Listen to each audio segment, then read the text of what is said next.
பாடகியுடைய திடீர் மரணம். நள்ளிரவு அவங்களுடைய வீட்டுக்கு வந்த அந்த மர்ம நபர் யாரு? அதன் பிறகு தான் அவங்களுக்கு திடீர்னு பயங்கரமா உடல்நலக்குறைவு ஏற்பட்டிருக்கு. அதன் காரணமா தான் அவங்க உடனடியாக மருத்துவமனையிலும் கொண்டு அனுமதிக்கப்பட்டிருக்காங்க. அப்படின்னா, இவங்களுடைய மரணம் சாதாரண மரணம் அல்ல. இவங்களுடைய மரணத்துல மிகப்பெரிய சந்தேகம் இருக்கு எங்களுக்கு அப்படின்னு, இப்போ அவங்களுடைய உறவினர்கள் காவல்துறையில இப்போ முக்கியமான ஒரு புகார் அளிச்சிருக்காங்க. அத தொடர்ந்து இப்போ இந்த பாடகியுடைய மரணம் அனைவருக்குமே ஒரு உச்சகட்ட சோகத்தை ஏற்படுத்துறத தாண்டி, இப்போ இவங்களுடைய மரணத்துல மிகப்பெரிய ஒரு மர்மத்தையும் ஏற்படுத்தியிருக்கு. தமிழ் மட்டும் இல்லாம பல மொழிகள்ல முடிசூடா ஒரு பாடகி அப்படின்னா, கண்டிப்பா ஆஷா போஸா.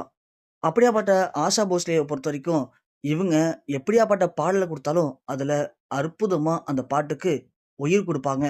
பல ஆண்டுகள் கழிச்சும் கூட இன்னமும் இவங்களுடைய பாடல்கள் மக்கள் மத்தியில அழிக்க முடியாத ஒரு பெரும் சொத்தா அமைஞ்சிருக்கு. அது மட்டும் இல்லாம 3 தலைமுறையா தாண்டி இவங்களுடைய பாடல் ஒலிச்சுக்கிட்டும் வந்திருக்கு. இவங்களுடைய 70 வயது வரைக்குமே இவங்க அவங்களுடைய பாடக்கூடிய தனித்துவமான சிறப்பம்சங்கள யாருக்காகவும் விட்டுக் குடுக்காம, தொடர்ந்து பாடல்கள பாடிக்கிட்டு தான் இருந்திருக்காங்க. அப்படி இன்னைக்கு இந்திய சினிமா துறை மட்டும் இல்லாம, ஒட்டுமொத்த உலக சினிமா துறையுமே இவங்களுடைய மரண செய்தி கேட்டு ஒட்டுமொத்தமா கண் கலங்கியிருக்கு.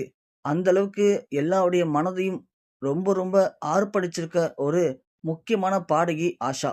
அப்படியாப்பட்ட ஆஷாவுடைய மரணம் எல்லாரையுமே கண் கலங்க வச்சது மட்டும் இல்லாம, அவங்களுடைய மரணத்துல எங்களுக்கு இப்போ சந்தேகம் ஏற்பட்டிருக்கு அப்படின்னு ஒரு முக்கியமான புகாரையும் அவங்களுடைய குடும்பத்தினர்கள் அளிச்சிருக்காங்க. ஏன்னா, ஆஷா கடந்த ஒரு 10 நாட்களா எந்த பிரச்சனையும் இல்லாம நல்லா தான் வீட்ல இருந்திருக்காங்க. ஆனா, திடீர்னு நேற்று நள்ளிரவு யாரோ எங்க வீட்டுக்கு வந்து காலிங் பெல் அடிச்சு சவுண்ட் கேட்டுச்சு. அது மட்டும் இல்லாம நாங்க போய் பார்க்கும்போது எங்க கதவு தொறந்திருந்துச்சு. எங்களுடைய வீட்டு சிசிடிவி செக் பண்ணும்போது யாரோ ஒரு மர்ம நபர் எங்க வீட்டுக்குள்ள வந்துட்டு போனத நாங்க நல்லாவே பார்த்தோம். ஆனா, யாரு வந்தா? அவங்க எங்க போனாங்க? எப்படி வெளிய வந்தாங்க? அப்படிங்கிறது எதுவுமே எங்களுக்கு தெரியல. சிசிடிவில முகம் சரியா தெரியல.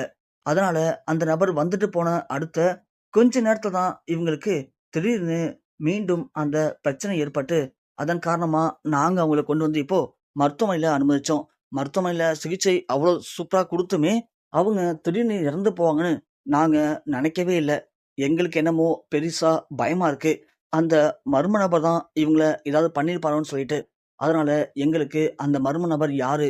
அவன் என்ன பண்ணான்? எதுக்காக எங்க வீட்டுக்கு வந்தான்? அப்படிங்கிற எல்லா தகவலும் உடனே தெரிஞ்சாகணும் அப்படின்னு அவங்களுடைய உறவினர்கள் இப்போ காவல்துறையில கம்ப்ளைண்ட் பண்ணியிருக்காங்க. இப்போ ஒரு பக்கம் ஆஷா இறந்து போனது எல்லாருக்கும் உச்சக்கட்ட சோகத்தை ஏற்படுத்தினாலும், அந்த மர்ம நபர் யாரு? அப்படிங்கிறது இன்னும் அனைவருக்கும் மிகப்பெரிய ஒரு பதற்றத்தையும், பரபரப்பையும் ஏற்படுத்தியிருக்கு.